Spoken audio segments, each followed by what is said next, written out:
maatjies vir 'n lieflike Sabbat storie. Vandag is ons storie se naam Samuel luister na God.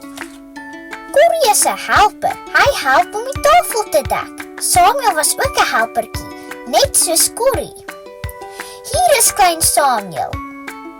Klein Samuel het 'n werkie om te doen. Hy bly in God se tent.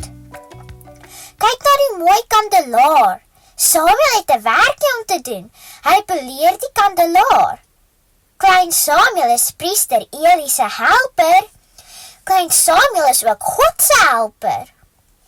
Dit is nag in God se tent. Priester Eli slaap in sy bed. Samuel kruip in sy snoesige bed. Samuel slaap nog nie. Hy kyk na die gordyne.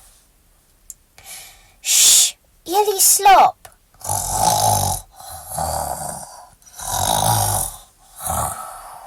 Samuel! Shh, wie roep daar? Samuel! Dit moet Eli wees. Klein Samuel hardloop na Eli toe. Hier is ek, sê hy. U het my geroep. Nee, antwoord priester Eli. Ek het nie geroep nie. Gaan terug bed toe.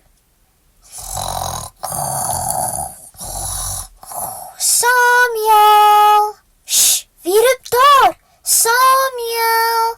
Dit moet Eli wees. Klein Samuel hardloop na Eli toe. Hier is ek, sê hy. U het my geroep. Nee, antwoord priester Eli. Ek het nie geroep nie. Gaan terug bed toe.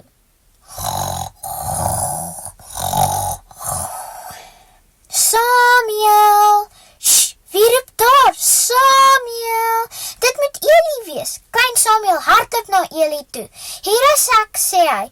U het my geroep. Nee, antwoord priester Eli.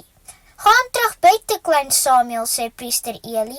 Dit is God wat jy roep. Volgende keer moet jy sê, praat Here, u helper luister. So gaan Samuel weer bed toe. Samuel, roep die Here weer. Samuel sit dadelik regop en sê, praat Here, u helper luister. En God het sy planne aan sy helper gefluister. Ek sien uit om jou weer te sien vir nog 'n baie lekker storie. Tata!